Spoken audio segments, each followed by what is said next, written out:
నువ్వే వాటిని చెనకితే వాళ్ళు ఎవరిని అడుగుతారన్నాయా? వాల్మీకి మహర్షి యొక్క ఈ శ్లోకాన్ని తీసుకునే లోకంలో కథ చెప్తుంటారు. వెనకటికి రామచంద్రమూర్తి ఏదో తవ్వుతూ గుణపం పెట్టి తవ్వుతూ ఉంటే ఆ గుణపం కప్ప మీద పడితే కప్ప ఏమనలేదు. అనకపోతే రాముడు చూసి అయ్యయ్యో నేను మరి గుణపం వేస్తున్నప్పుడు రామా నా మీద వేస్తున్నావు ఎందుకు అనలేదని అడిగట. నన్ను ఎవరైనా చెనకితే రామా నీకు చెప్పేవాడిని, నువ్వే చెనకితే నేను ఎవరికి చెప్పుకోనది నా కప్ప. అలా ఇవన్నీ నిన్ను శరణాగతి చేస్తాయి. అలాంటి నువ్వే వాటిని చంపేస్తే ఎవరికి చెప్పుకుంటాయన్నయ్యా? లోకాలన్నిటిని నువ్వు లయం చేస్తావా? ఏన రాజన్ హృతా సీత తమన్వేషితుమర్హసి మద్వితీయో ధనుష్పాణి సహాయై పరవర్షివి. అన్నయ్య ఇద్దరం కలిసి ధనస్సులు పట్టుకుని సీతమ్మని వెతుకుదాం, అంతేకాని నువ్వు ఇలా ఆగ్రహించకూడదన్నయ్యా. అంటే శీలేన సామ్నా వినయేన సీతాం నయేన న ప్రాప్యసి చేన్నరేంద్ర తతః సముత్పాదయ హేమపుంఖై మహేంద్ర వజ్ర ప్రతిభై శరౌఘై. ఒకవేళ మనం ధర్మం పట్టుకుని ఓర్పుతో వెతికి వెతికి వెతికి వెతికి ఎంత వెతికినా సీతమ్మ కనపడకపోతే, మనం చెయ్యవలసిన ప్రయత్నం మనమంతా చేసిన తర్వాత కూడా ఎవ్వరూ మనకి సహకరించకపోతే, అప్పుడు నువ్వు బంగారు ములుకులు పిడులు కలిగినటువంటి బాణాల్ని ప్రయోగించాలి తప్ప అసలు ప్రయత్నమే లేకుండా వాళ్ళందరి మీద నేరం ఆరోపించి మనం చంపుతామంటే ఎలాగన్నాయా? కాబట్టి అటువంటి పని చేయకూడదు. మహతాతపసారామ మహతా చాసి కర్మణ రాజ్ఞా దశరథే నాసి లబ్ధోమృతం వివామరై. దేవతలు అమృతాన్ని పొందినట్టు యజ్ఞయాగాది క్రతువులు చేసి అశ్వమేధ యాగం చేసి పుత్రకామేష్టి చేసి దశరథ మహారాజు గారు నిన్ను పుత్రుడిగా పొందాడు. ఇది దుఃఖమిదం ప్రాప్తం కాకుత్సన సహిష్యసే ప్రకృతశ్చల్ప అల్ప సత్వశ్చ ఇతరక్క సహిష్యతి. అన్నయ్య ఇన్ని చదువుకున్నావు, వశిష్ఠ విశ్వామిత్రాది మహర్షుల చేత శిక్షింపబడినటువంటి బుద్ధి కలిగినటువంటి వాడివి, ఇంత పరాక్రమవంతుడివి, ఇంత తేజోవంతుడివి, ఇంతటి వీర్యవంతుడివి, నువ్వే కష్టాన్ని ఓర్చుకోలేక లోకాన్ని లయం చేసేస్తానంటే ఇంకా లోకంలో ఉన్న వాళ్ళు కష్టం అన్నది వస్తే ప్రాకృతమైనటువంటి మానవులు వాళ్ళు ఏం తట్టుకుంటారన్నయ్య? ఆ రోజున వాళ్ళ భార్య కనబడకపోతే రాముడు లోకాన్ని లయం చేశాడు, నేను మాత్రం కోపం వస్తే ఏం చేయకూడదని అడగరా? కాబట్టి అన్నయ్య కష్టాన్ని తట్టుకోవడంలో గొప్పతనం ఉంది, కానీ కష్టానికి విచలితుడు అయిపోతే ఎలాగన్నయ్యా? దుఃఖితో హి భవాన్ లోకాన్ తేజసాయది దక్షతే ఆర్తాహ ప్రజానరవ్యాఘ్ర త్వనుయాస్యంతి వికృతిం ఆశ్వసిహి నరశ్రేష్ఠ ప్రాణిన కస్యనాపద. అసలు ఈ లోకంలో ఆపద వచ్చిన వాళ్ళందరూ కూడా కనపడిన దాన్నల్లా దహించేయడం మొదలు పెడితే నువ్వు ఒక్కటి ఆలోచించు, లోకంలో ఆపద అన్నది రాని వాళ్ళు ఉన్నారా? మహాత్ములైన వాళ్ళు. ఎంతటి మహాత్ముడికి ఆపదొచ్చింది. లోకస్వభావయే వైష ఇయాతిర్నహుషాత్మజ గత శక్రేణ సాలోక్యం ఆనయస్తం తమస్పృశత్. నహుషుడి యొక్క కుమారుడైన యయాతి ఎంతో పుణ్యం చేసి చేసి చేసి చేసి చేసి చేసి దేవలోకానికి వెళ్ళాడు. ఇంద్రుడు స్వాగతం చెప్పాడు. ఎంత పుణ్యం చేశానో తెలుసా, నేను ఇంత పుణ్యం చేశాను కాబట్టి అమరలోకానికి వచ్చాను, వీళ్ళు నా అంత పుణ్యం చేశారా అన్నాడు అక్కడ ఉన్న వాళ్ళని చూపించి. నిన్ను నువ్వు పొగుడుకున్న మహాపాపాత్ముడివి కాబట్టి ఇక్కడ ఉండకూడదు, కిందకిడిపోని తోసేసాడు. అంత కష్టపడి పుణ్యం చేసుకున్న మహాత్ముడైనటువంటి యయాతి వెంటనే ఆపదని పొందలేదా అన్నయ్య? మహర్షిన్యో వశిష్ఠస్తు పితుర్న పురోహిత ఆత్మాపుత్ర శతం యజ్ఞే తథైవాస్య పునర్హతం. మన కులగురువు అయినటువంటి వశిష్ఠ మహర్షికి ఒకే రోజు 9 పిల్లలు పుట్టారు. ఆ 9 పిల్లల్ని విశ్వామిత్రుడు తన యొక్క శాపవాక్కుతో ఒక్కసారి చంపేశాడు. 9 కొడుకులు ఒక్కరోజు చచ్చిపోయారన్నయ్య. వశిష్ఠ మహర్షి లోకాన్నంతటిని లయం చేశారా? యాచేయం జగతాం మాత దేవి లోక నమస్కృత అస్యాశ్చ చలనం భూమి దృశ్యతే సత్య సంశ్రమ. ఈ భూమి కష్టపడలేదా అన్నయ్య? ఎంత కష్టపడుతోంది ఈ భూమి. మన పాద తాడనములను సహించట్లేదు. అయినా ఎప్పుడైనా ఈ భూమి కోపం వచ్చి నేను కదులుతానని కశేషం కదులుతోంది అన్నయ్య? భూమి కదిలితే ఎంత ప్రమాదం వస్తుంది. యౌ ధర్మౌ జగతాం నేత్రౌ యత్ర సర్వం ప్రతిష్ఠితం ఆదిత్య చంద్రో గ్రహణం అభ్యుపేతో మహాబలౌ. ఈ లోకమంతా ఎవరి యందు ప్రతిష్ఠితమైందో, కాలము ఎవరి వల్ల నడుస్తోందో, ఈ లోకములన్నీ ఎవరి వల్ల పుట్టి ఎవరి వల్ల పెరిగి ఎవరి వల్ల లయమవుతున్నాయో అటువంటి సూర్యచంద్రులు ఇద్దరు రాహువు కేతువు అనబడేటటువంటి గ్రహముల చేత పర్వకాలముల యందు గ్రసింపబడుతున్నారు. అంత మాత్రానికి వాళ్ళు కోపగించుకుని లోకాల్ని లయం చేస్తున్నారా అన్నయ్య? ఆపద వచ్చిన వాళ్ళందరూ ఇలా విచలితులైపోతే తద్విధాన హి శోచంతి సతతం సత్యదర్శినః సుమహత్యపి కృచ్ఛ్రేషు రామ నిర్విణ్ణ దర్శనాః. లోపల కదిలిపోకుండా నిలబడగలిగినటువంటి జ్ఞానమున్నటువంటి రామచంద్ర, బాగా ఆలోచించు. శోకము కలిగితే ఇలా కదిలిపోతారా? శోకము కలిగితే నిలదొక్కునే ప్రయత్నం చేసి ధర్మ మార్గంలో ఇంకా నడవలసి ఉంటుందా? కాబట్టి నువ్వు బాగా ఆలోచించు. ఆపద వస్తే కదిలిపోకూడదు కదా అన్నయ్య. ఇంత ఘోరమైన ప్రతిజ్ఞ చేసి లోకాన్ని లయం చేస్తావా? నాకు ఇది చెప్తుంటే ఒక విషయం జ్ఞాపకానికి వస్తోంది. అంత కష్టపడి ద్రౌపది 5గురికి భార్య అయి 5గురికి సంతానాన్ని కంది. కురుక్షేత్ర యుద్ధం పూర్తయింది. ఇప్పుడు ద్రౌపది యొక్క బిడ్డలలో ధర్మరాజు గారికి కలిగినటువంటి వాడు పట్టాభిషేకం చేయబడతాడు. ఒకే రాత్రి శిబిరంలో పడుకున్నటువంటి ద్రౌపది యొక్క 5గురు పాండవుల బిడ్డల్ని అశ్వత్థామ రాత్రికి రాత్రి చంపేశాడు. చంపేస్తే ముందు తెలుసున్నవాడు కాబట్టి కృష్ణ పరమాత్మ పాండవుల్ని దూరంగా తీసుకెళ్ళాడు.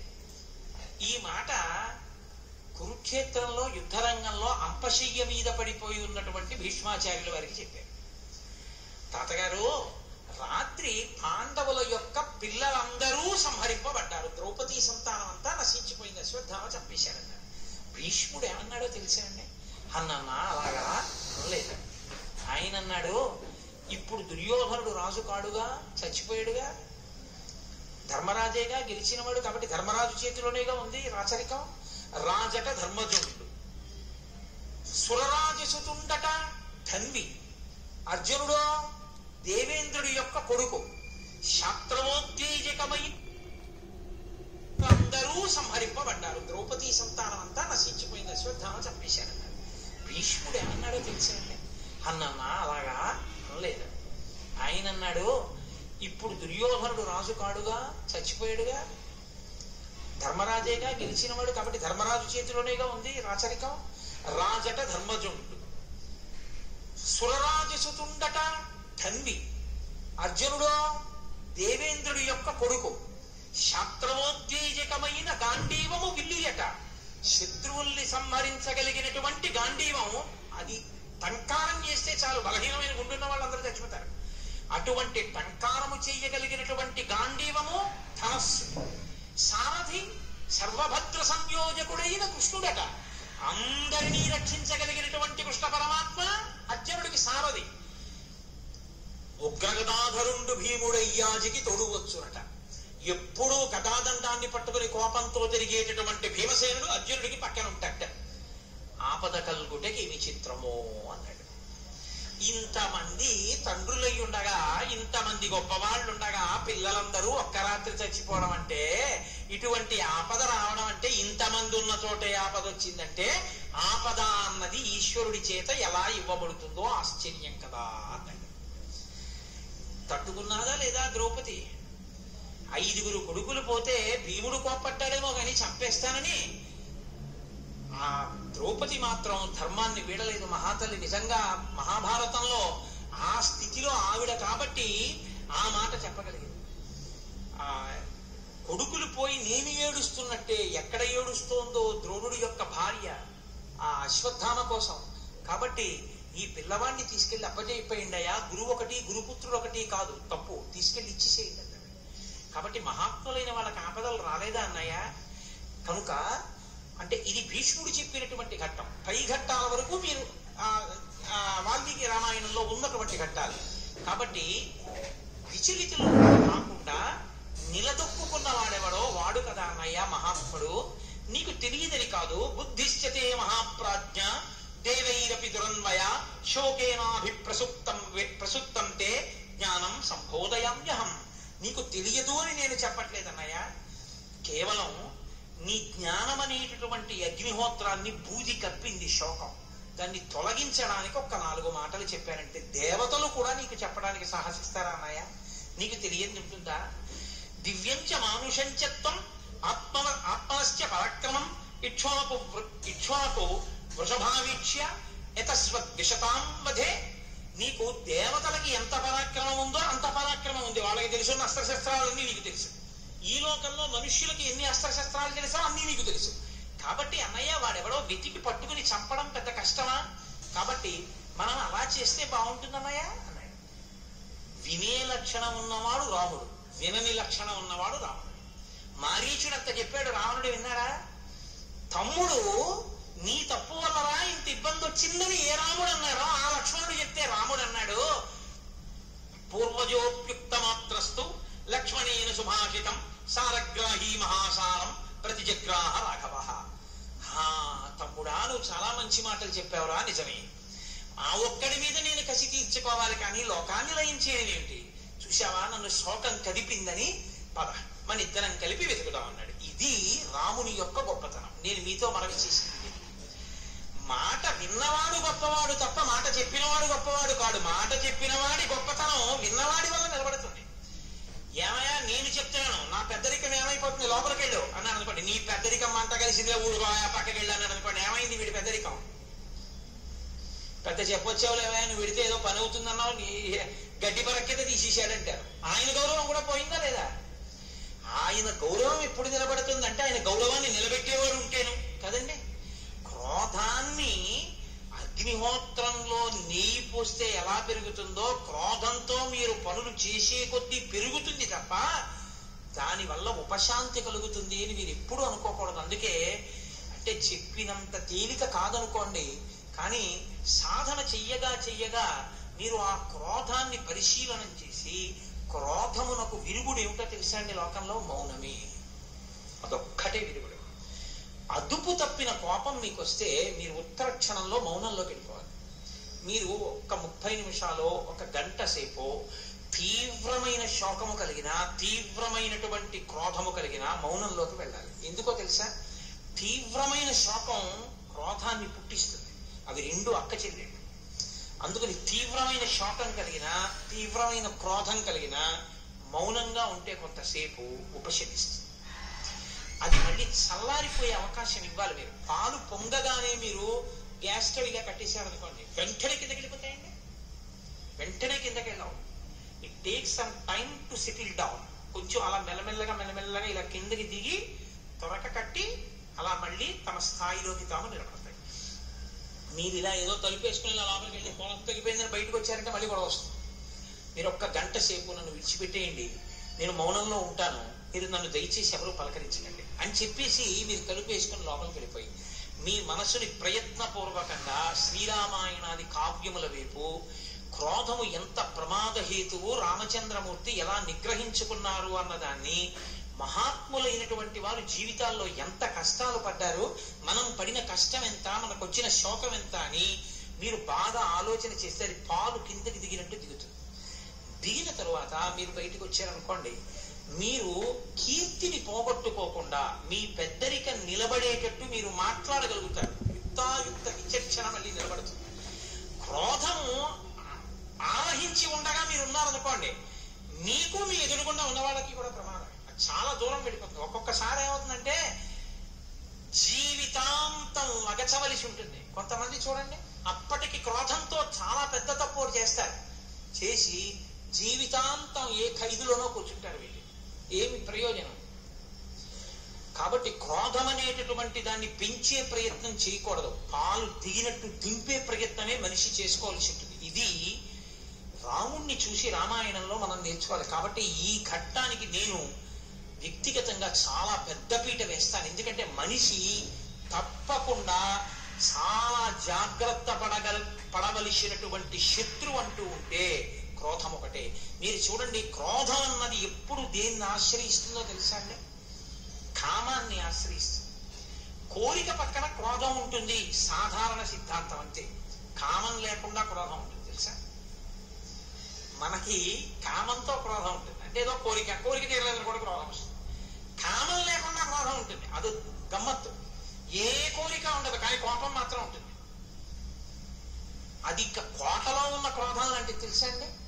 దుర్వాసో మహర్షి క్రోధం అంటే, ఆయన మహర్షి మహానుభావుడు, ఆయనకి ఏమి కోరికలు ఉండవు, ఆయన ఎవరిని ఏమీ కోరుకోడు, కానీ ఇలా అని శాపవాక్యం చెడిపోతుంటాడు.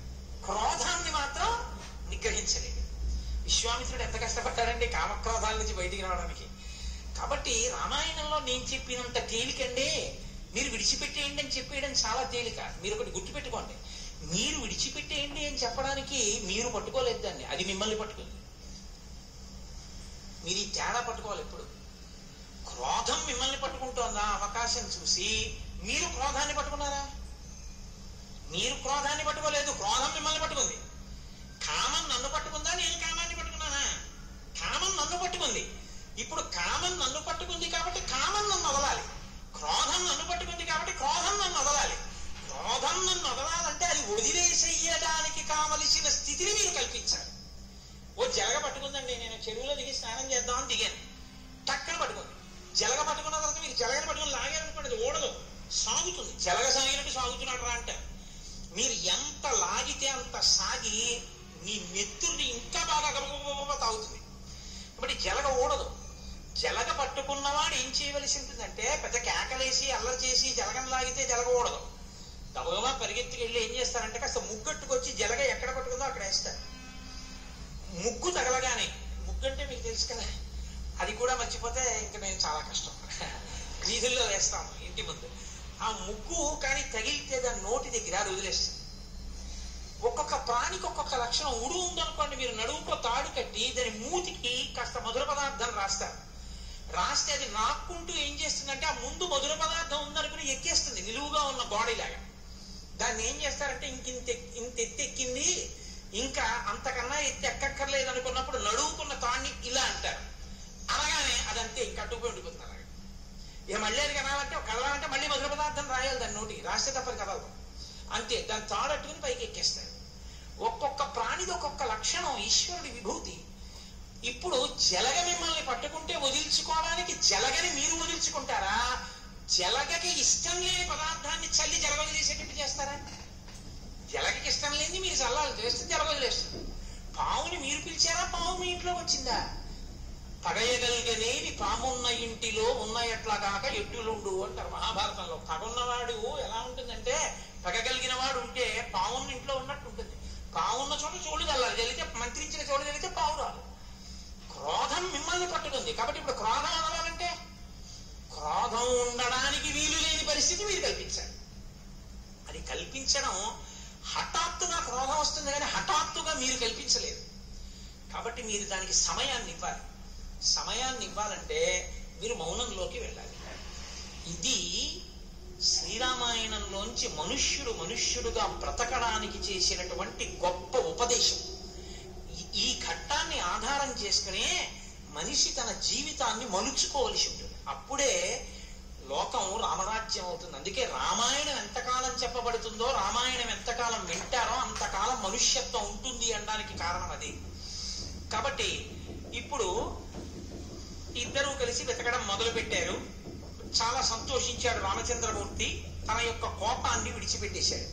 విడిచిపెట్టేసిన తరువాత వాళ్ళు అటుగా వెడుతుంటే తత పర్వత కూటాహం మహాభాగం ద్విజోత్తమం దదర్శ పతితం భూమౌ చతజాఘ్రం జటాయుధం తం దృష్ట్వా గిరిశృంగాహం రామో లక్ష్మణమబ్రవీత్ అనేన సీతా వైదేహి భక్షితామత్ర సంశయః క్రుద్ధరూపం జిదం రక్షో వ్యక్తం భవతి కాననే భక్షయిత్వా విశాలాక్షీం అస్తే సీతాం యథాసుఖం అస్తే సీతాం యథాసుఖం. ఎదురుగుంట జటాయువు కనపడింది.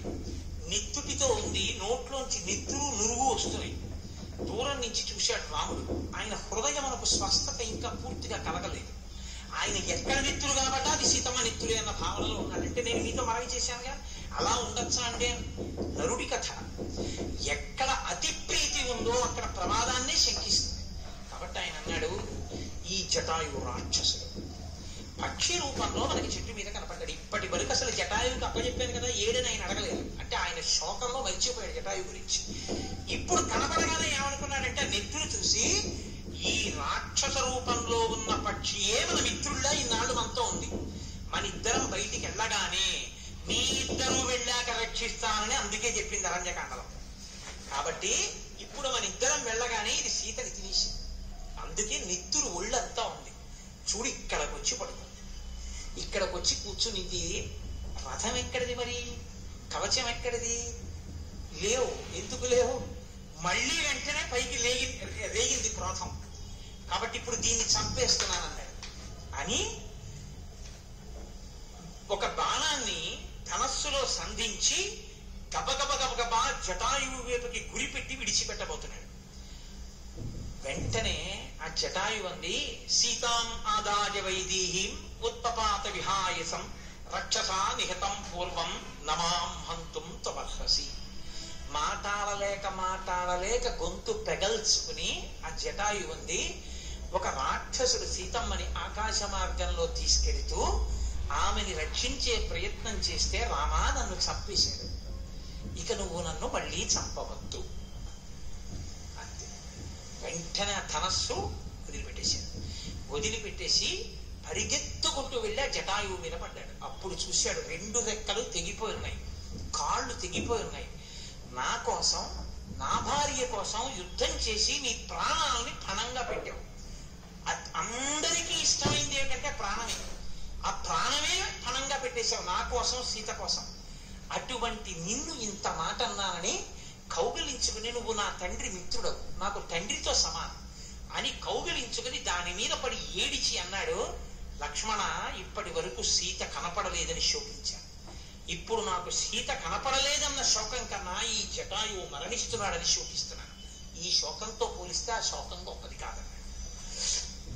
విచిత్రం ఏమిటో తెలుసా అండి, ఒక్కొక్క శోకం ఇంకొక పెద్ద శోకంతో పోలిస్తే మందే ఉందిలే రా అంటాడు. మీరు చూడండి, 2 ఇళ్లలో దొంగతనం జరిగింది అనుకోండి, ఒక ఆయన ఇంట్లో బట్టలు కొట్టేసి ఒక ఆయన ఇంట్లో బట్టలు, వెండి, బంగారం, డబ్బు అన్ని ఎత్తుకుపోయారు అనుకోండి. మందే ఉంది లేదు, మనం అదృష్టవంతులం పర్వాలేదు, మహా అయితే ఏముంది 4 చీరలు పడిపోయాడు ఏం పర్వాలేదు, పాపం పక్కింట్లో చూడంటాడు. అదే వీడింట్లో ఒక్కడే తూపారు అనుకోండి ఏడుస్తాడు. శోకాన్ని శోకంతో పోల్చి శోకమునందు సంతోషాన్ని పొందుతుంటారు. మానవ నిజం అండి ఇది. ఎంత గొప్పగా చూపిస్తుందండి రామాయణం నిజంగాన. రాముని యొక్క కృతజ్ఞతాభావం కూడా అటువంటిది. కాబట్టి ఇప్పుడు అంటాడు, రాజ్యాధ్వంసో వనే వాస సీతా నష్ట పితో మృత ఇదృశీయం మమ లక్ష్మీయే నిర్దహేదపి పావకం. లక్ష్మణ చూసావా, ఇది బాగా జ్ఞాపకం పెట్టుకోవాలి మనం. ఇటువంటి సంఘటనలు మనం చిన్న కష్టం వస్తే విచలితం అయిపోయి, అందులో ఈ రోజుల్లో సమాజంలో ఈ జాడ్యం ఎక్కువైపోయింది. పేపర్లలో చదివితే విచిత్రంగా ఉన్నది. అమ్మ దెబ్బలాడిందని ఆత్మహత్య చేసుకున్న కూతురు, 10th క్లాస్ పోయిందని ఏట్లో దూకేసిన కొడుకు, ఏదో మాస్టర్ దెబ్బలాడారని ఉరిపోసుకున్నటువంటి విద్యార్థి, మార్కులు తక్కువ వచ్చాయని నిద్రమాత్రలు మింగేసినటువంటి ఓ పిల్లాడు, లేకపోతే పిల్లలు పుట్టలేదని భార్యాభర్త కలిసి ఆత్మహత్య. ఏమిటి నా బుర్ర అంటే, మనసులకు స్వస్థత లేదు. వాళ్ళకొచ్చిందే కష్టం అన్న భావన తప్ప, ఇంతకన్నా చాలా కష్టాలు పడిన వాళ్ళు ఉన్నారు, వాళ్ళ కష్టం ముందు మన కష్టం ఏ పాటి అన్న భావన లేదు. ఆ భావన ఉంటే ఈశ్వరుడు నీకు ఏమిచ్చాడో నీకు గుర్తుంటుంది. అది నీకు తెలియదు కాబట్టి నువ్వు నీకు లేదని ఏడుస్తున్నావు. అన్ని ఉండి ఏడుస్తుంటాడు. ఒక్కొక్కడు 2 కళ్ళు లేనివాడు ఎంత ఏడవాలి. నేను సామర్లకోట ట్రైన్ ఎక్కడానికి వెడుతుంటే ప్రతిరోజు నాతో పాటు అంధులైనటువంటి విద్యార్థులు, ఆ మూగి చెవుడు ఉన్నటువంటి విద్యార్థులు ఎక్కుతుండేవారు. వాళ్ళు పాపం, నేను ఏదో ఇవాళ జగ్గంపేట బస్సు ఎక్కితే రేపు రాజమండ్రి బస్సు ఎక్కేవాడిని, వాళ్ళు పాపం సామర్లకోట వెళ్ళడానికి ఎక్కేవాళ్ళు. నేను సామర్లకోటలో టికెట్ ఇవ్వండి అనేవాడిని, వాళ్ళు సామర్లకోటలో టికెట్ ఇవ్వండి అనాలి. ఎలా అంటారు? ఒకవేళ సామర్లకోట అన్నాడు అనుకోండి, వాళ్ళకి వినపడదు. అలా అక్క చెల్లేదు, మూగి చెవుడు కూడా వాళ్ళకి. ఆ పిల్లలు అనేవారు అనేవారు, అంటే రైలు వస్తుందే అక్కడికి ఓ టికెట్, కాకినాడ కన్నా సామర్లకోట మెయిన్ లైన్ లో ఉంది, సామర్లకోట అనేవాడు. ఈ పెదవుల కదలికని బట్టి వాళ్ళు అనేవారు. అది రాజమండ్రిలో కూడా రైళ్లు అవుతాయిగా, పెంకితనానికి రాజమండ్రిలో కూడా రైళ్లు అవుతాయి కాబట్టి రాజమండ్రికి టికెట్ కొట్టానన్నాడు అనుకోండి, ఏం చేయాలి అతను? పాపం ఏముంది మాట్లాడడానికి? నాకు వాళ్ళు సంజ్ఞలు చేసుకుని మాట్లాడుతుంటే ఈ లోకంలో ఈ పక్షుల కలకూజితాలు, ఈ ధ్వనులు, ఈ పురాణాలు, ఈ ఉపన్యాసాలు, సంగీతం, సాహిత్యం, మృదుమధురమైనటువంటి ధ్వనులు, కడుపున పుట్టినటువంటి పిల్లవాడు నాన్నగారండి అని పిలిస్తే అనుభవించగలిగిన మధురిమ, భార్య ఏమండి అని ప్రియమార పిలిచినప్పుడు కలిగేటటువంటి ఆనందం, ఇన్నిటికి దూరం అయ్యాడు. ఈశ్వరా, నేను ఏమి చేసుకున్నానో నాకు తెలియదు, కానీ నన్ను మాత్రం దూరం చేయకుండా నాకు ఇంత ఐశ్వర్యాన్ని ఇచ్చావు. నాకు వినపడుతుంది, నేను మాట్లాడగలను. కాబట్టి నేను బతికున్న నాళ్ళు నువ్వు నాకు ఇచ్చిన మాట నీ కథ చెప్పుకోవడానికి పనికొస్తే చాలు తండ్రి, ఇంకంతకన్నా ఏం కావాలి? ఇది మీకున్నదాన్ని మీరు గుర్తిస్తే మీరెంత ఐశ్వర్యవంతులో మీకు అర్థం. మీకు ఉన్నది వదిలేసి మీకు లేనిదాన్ని ఏడిచి చస్తానంటే ఎవడేం చేస్తాడు? ఆపద అన్నది అన్నది ఎంత దారుణంగా ఉంటుందో మీరు గ్రహించాలి. రాముడు పొందిన ఆపద కన్నా మనం పొందామా? ఏమంటున్నాడో చూడండి. రాజ్యాభ్రంశం, రాత్రి యవరాజ్య పట్టాభిషేకం అన్నారు, పొద్దున్న అరణ్యవాసం అన్నారు. వనే వాస, పోని ఊళ్ళో కూడా ఉండనివ్వలేదు, అడవికి వెళ్ళిపోమన్నాడు. సీత నష్ట, పోని ఇన్ని కష్టాలు ఓర్చుకున్నారు, పక్కన భార్య ఉందని. సీత ఏమైపోయిందో తెలియదు. పితో మృత, తండ్రి గారు చచ్చిపోయాడు. అయ్యో నాన్న నీకు ఇంత కష్టమా అని అప్పును చేర్చుకోవలసిన తండ్రి వెళ్ళిపోయాడు. ఈదృశీయం మమాలక్ష్మి, నా దరిద్రం ఇలా ఉంది లక్ష్మణ. నన్ను నమ్ముకుని నన్ను కాపాడదామనుకున్నందుకు ఈ పక్షి కూడా చచ్చిపోతాను. నిర్దహేదపి పావకం, ఒకవేళ అగ్నిహోత్రం అన్నింటినీ కాలుస్తుంది, నా దరిద్రాన్ని అగ్నిహోత్రం దగ్గర పెడితే నా దరిద్రం అగ్నిహోత్రాన్ని కాల్చేస్తుంది. లక్ష్మణుడు రాముడు పొందిన కష్టం కన్నా కష్టం అంటే మనం పడే కష్టాలు ఏమిటి? నీకు ఆ రైల్వే రిజర్వేషన్ ఆర్ఏసీ వచ్చిందని ఇంకా ఆపద, గోరు తీసుకుంటుంటే ఇలా కొంచెం లోపలికి తెగిందని అబ్బో గోరు తెగిపోయింది, అబ్బో గోరు తెగిపోయింది, అబ్బో అది ఆపద. ఏమిటి ఆపద? అయిందానికి కాందానికి ఏడుస్తానంటే ఏదో సాకు దొరుకుతుంది. సంతోషించాలని నువ్వు అనుకుని ఆలోచించగలిగితే నీకు ఎన్నున్నాయో నీకు తెలుస్తుంది. కాబట్టి రామచంద్రమూర్తి ఈ మాట అని కృతాసారక్షసేంద్రేణ రావణేన విహాయస మాయాం ఆస్థాయ విపులాం వాత దుద్దిన సంకులాం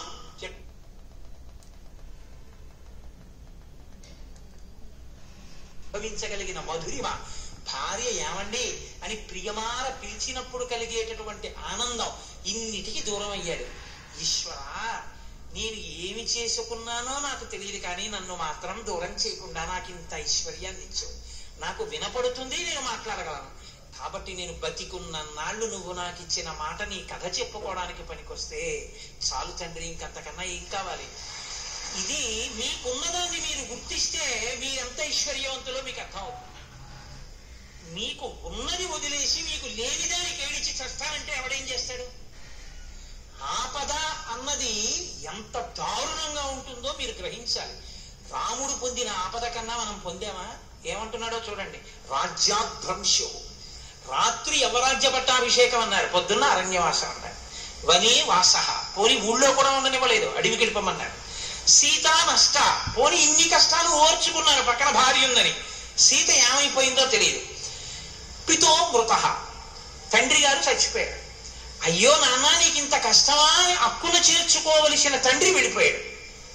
ఈదృశీయం మమాలక్ష్మి, నా దరిద్రం ఇలా ఉంది లక్ష్మణ.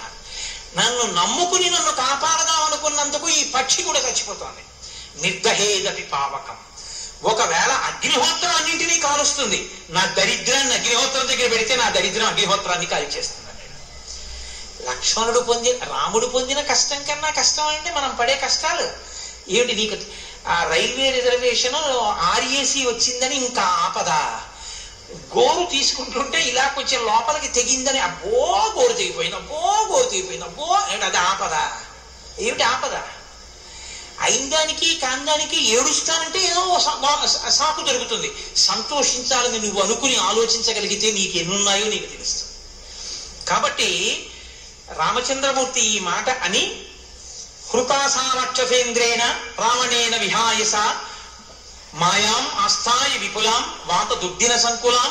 జటాయు అంటున్నాడు, మాయా ప్రభావంతో ఆకాశమంతా మబ్బులు కమ్మేటట్టుగా చేసి ఆకాశ మార్గంలో అపహరించి తీసుకుని వెళ్ళిపోయాడు.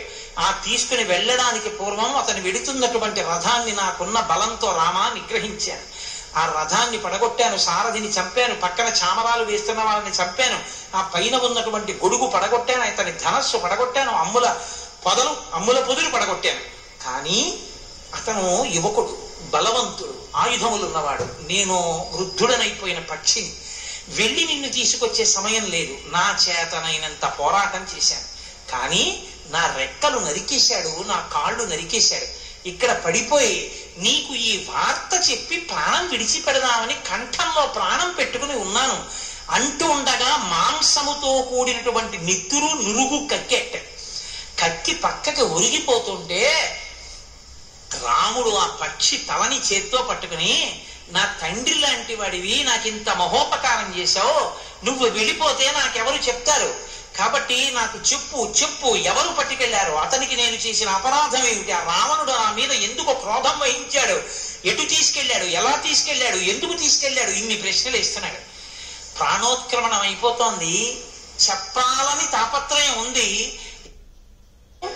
కాబట్టి ఆఖరణ అన్నాడు, జ్యోతిష శాస్త్రం రామాయణం, మహానుభావుడంత ప్రాణం పోతూ కూడా యానయాతో ముహూర్తేన సీతాం ఆదాయ రావణ విప్రనష్టం ధనం క్షిప్రం తత్సామి ప్రతిపద్యతే విందోనామ ముహూర్తోయం సచ కాకుత్స నాబుధత్. నాయన, విందము అనబడేటటువంటి ముహూర్తంలో అపహరించాడు రావణుడు నీ యొక్క పత్ని అయిన సీతమ్మని. పత్ని ధనం అర్థం, ఆమె వలననే సంతానం కలుగుతుంది. కాబట్టి నీ భార్యని ఆయన ఆ ముహూర్తంలో అపహరించాడు కనుక నీ భార్య నీకు దక్కుతుంది. ఆ ముహూర్తంలో ఎవడు అపహరించాడో వాడు తన ప్రాణములను కోల్పోతాడు. కాబట్టి రావణ సంహారం జరుగుతుంది, నీకు నీ ప్రియ భార్య దక్కుతుంది. కాబట్టి నువ్వు ఏమీ బెంగ పెట్టుకోవద్దు అని చెప్పి పుత్రో విశ్రవస సాక్షాత్ భ్రాత వైశ్రవణస్య చ ఇత్యుక్త్వా దుర్లభాన్ ప్రాణాన్ ముమోచ పతడీశ్వర.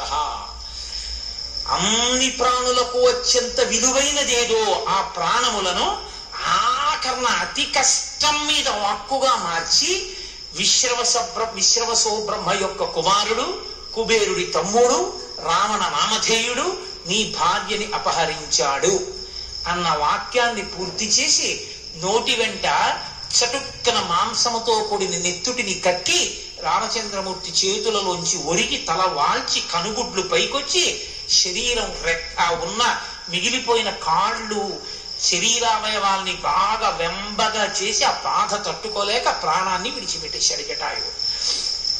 రాముడు అన్నాడు, చాలా దుఃఖించారు రామలక్ష్మణులు ఇద్దరు ఆ పక్షిని చూసి. తండ్రి పోయినంత ఏడ్చాడు. ఏడ్చి సౌమిత్రే హర కాష్టాని నిర్మధిష్యామి పావకం గృద్ధరాజం దిదక్షామి మత్కృతే నిధనం గతం. నా కోసం మరణించినటువంటి ఈ జటాయు ఉందే, దీనికి అంత్యేష్టి సంస్కారం చేస్తాను. కాబట్టి కర్రలు పట్టుకొచ్చి చితి పేర్చి కర్రతో రాపాడించు. పుట్టినటువంటి అగ్నిహోత్రంతో ఈ పక్షిని మనం అంత్యేష్టి సంస్కారం చేద్దాం. నాదం పదగలోకస్య చితమారోప్య రాఘవ ఇమం దక్ష్యామి సౌమిత్రే హతం రౌద్రేణ రక్షస. రౌద్ర రూపంతో ఉన్నటువంటి రాక్షసుని చేత వధింపబడినటువంటి ఆ పక్షి రూపాన్ని పొంది ఉన్న ఆ జటాయువు యొక్క శరీరాన్ని నుంచి ప్రాణము వినిర్ముక్తమైన తరువాత ఆ శరీరాన్ని తీసుకెళ్లి చితి మీద పెట్టి అగ్ని సంస్కారాన్ని రామచంద్రమూర్తి తండ్రికి చేసినట్టు చేశారు.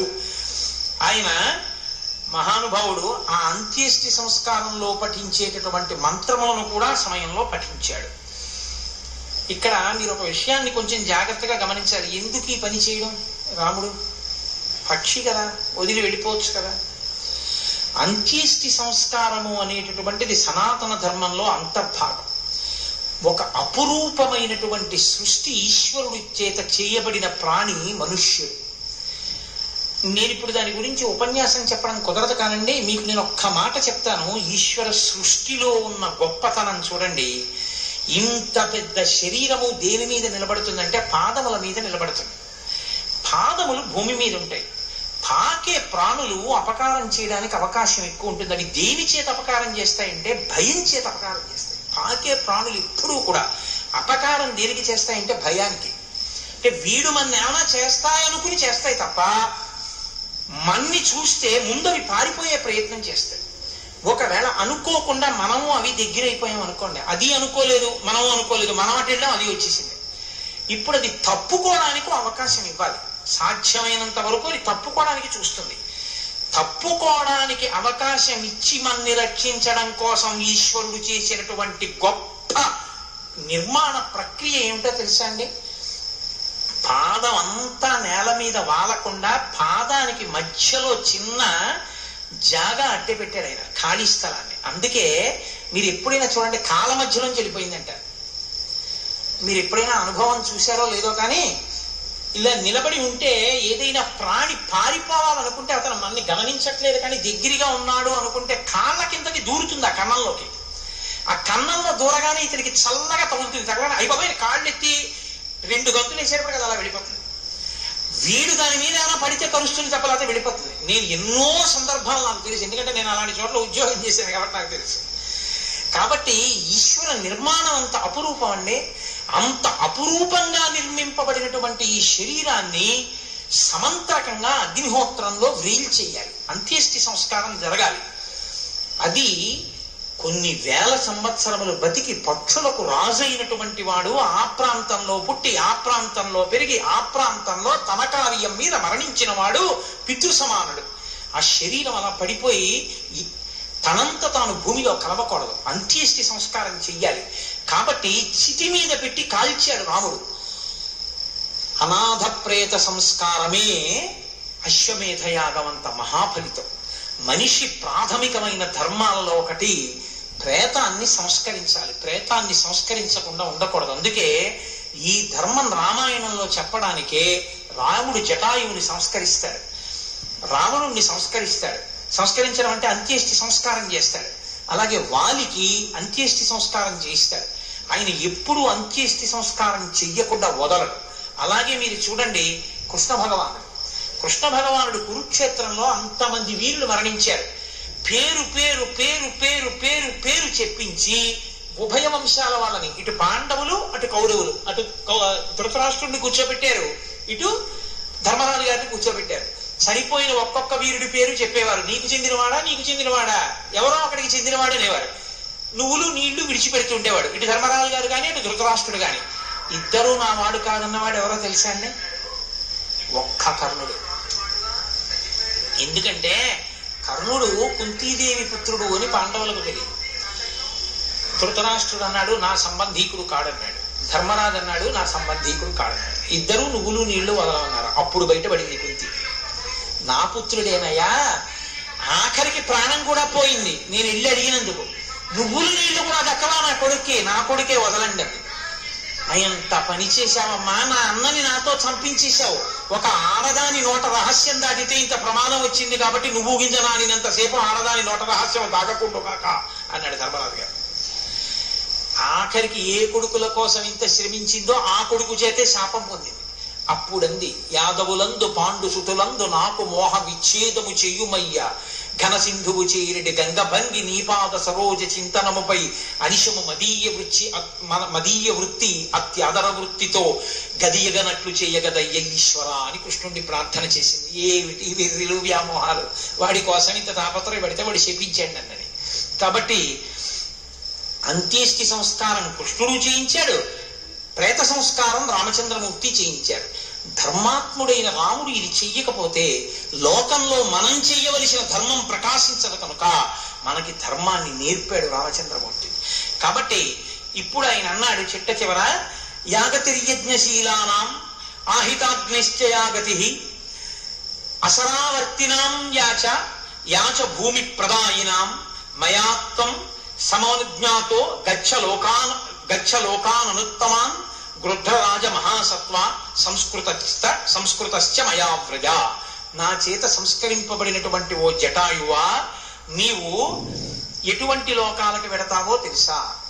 ఎప్పుడూ యజ్ఞములు చేసే అలవాటు ఉన్నవారు ఏ లోకమును పొందుతారో, గార్హ్యపత్యాగ్ని దక్షిణాగ్ని ఆహవనీయాగ్ని అనబడేటటువంటి త్రేతాగ్నులను, 3 అగ్నులను ఎప్పుడు నిరంతరము సేవించే వాళ్ళు ఏ లోకములు పొందుతారో ఆ లోకాన్ని, అలాగే భూమిని గొప్పగా పంట భూమిని దానం చేసినటువంటి వాళ్ళు ఎటువంటి లోకమును పొందుతారో అటువంటి లోకాన్ని, లోకంలో సన్యాసం తీసుకున్నటువంటి సన్యాసులు ఎటువంటి ఉత్తమ లోకాలు పొందుతారో అటువంటి లోకాన్ని గచ్చ లోకాన్ అనుత్తమాన్, అటువంటి లోకములను ఆ ఆజ్ఞ చేత నువ్వు పొందుతున్నావు అని జటాయువుకి ఉత్తమ లోకములను రాముడు కటాక్షించాడు. వెంటనే మనకు అనుమానం వస్తుంది, నరుడు కదా ఇవ్వగలడా? నరుడు సత్యేన లోకాంజైతి దీనేన్ దానేన రాఘవా గురున్ శుశ్రూషయాం ధనుషా ఇది శాస్త్రవాన్. నిరంతరము సత్యధర్మములు పట్టుకున్నటువంటి మహాత్ముడైన వాడెవడున్నాడో ఆ పురుషుడే పురుషోత్తముడు.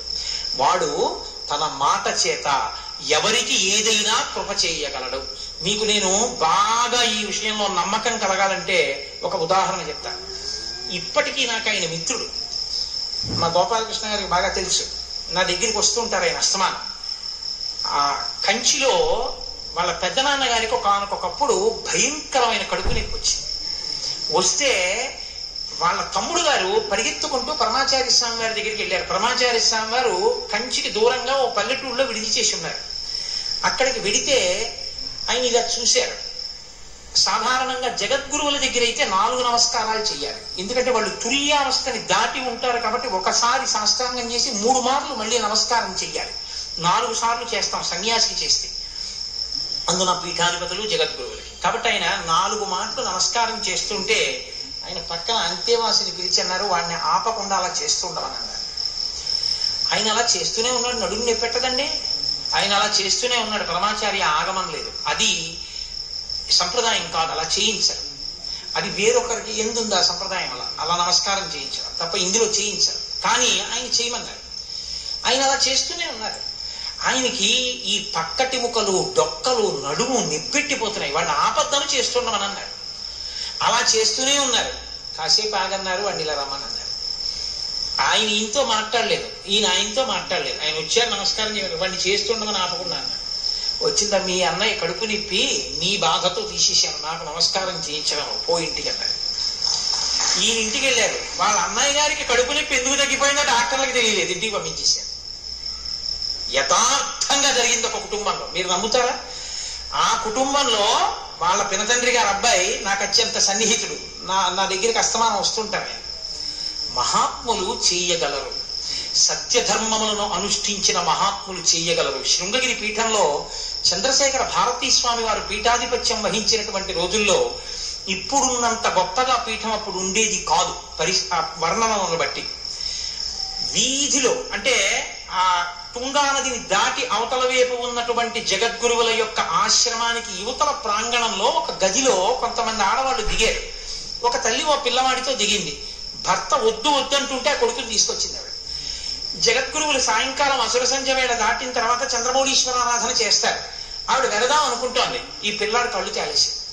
ఈ మిగిలిన వాళ్ళు అన్నారు, అక్కడ ఆరాధన అవుతుంటుంది, మేము వెళ్ళి ఎవరైనా ఉంటే పంపిస్తాం, వాళ్ళు డాక్టర్ దగ్గరికి తీసుకెడతారని. అప్పుడు పెద్ద జనం ఉండేవారు కాదు, వాళ్ళు వెళ్ళిపోయారు, ఎవ్వరూ లేరు. ఈవిడ పిల్లాడిని చూసి వాడు కొయ్యబారిపోయాడు, నల్లగా అయిపోయి వాడి శరీరం వదిలిపెట్టేశాడు. ఈవిడ ఇంటికి వెడితే భర్త చంపేస్తాడు. వద్దన్నాను తీసుకెళ్ళావు, ఏం జరిగింది, ఎందుకు పోయాడు? ఆవిడికి ఏం చెయ్యాలో తెలియక బయటికి వస్తే చూస్తే కటిక చీకటి, తుంగా నదిని దాటాలి.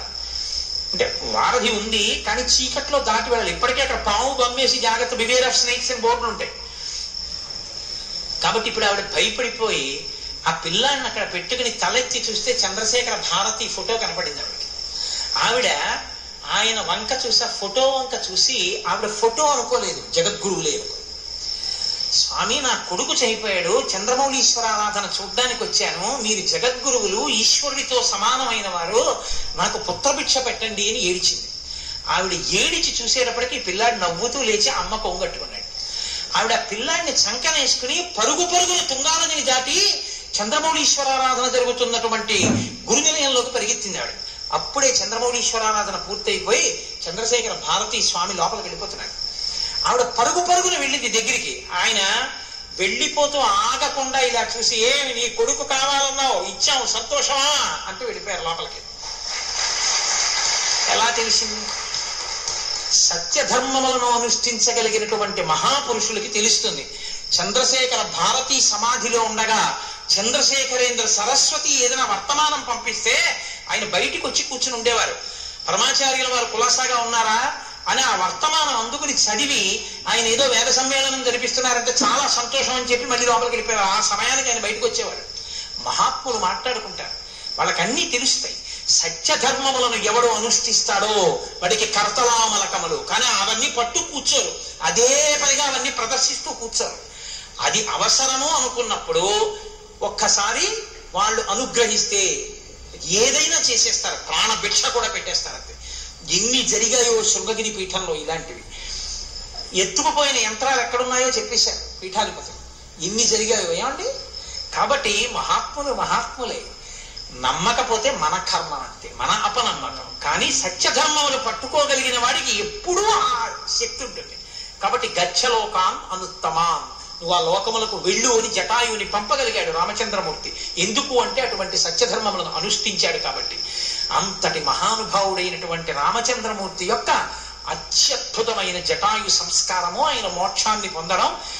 వాళ్ళిద్దరూ స్నానం చేసి రామలక్ష్మణులు ఇద్దరు కూడా తండ్రికి ఎలా చేస్తారో అలా కందమూలాలు తెప్పించి పిండములు చేసి అక్కడ పెట్టి దర్భల మీద పిండ ప్రదానం చేశారు. యామ్య సూక్తంతో తద్దినం పెట్టారు. నీళ్లలో దిగి జలతర్పణ ఇచ్చి ఉదక శాంతి చేసి ఆయన ఉత్తమ లోకాలు పొందాడు అని అప్పుడు రామలక్ష్మణులు మళ్ళీ సీతమ్మని అన్వేషించడం ప్రారంభం చేశారు. కాబట్టి రామచంద్రమూర్తి ఒక మహాద్భుతమైనటువంటి ధర్మాన్ని నిర్వర్తించినటువంటి ఈ ఘట్టం దగ్గర ఇవాల్టి ఉపన్యాసాన్ని పూర్తి చేసి రేపు సాయంకాలం మళ్ళీ 6:30 పునః ప్రారంభం చేద్దాం.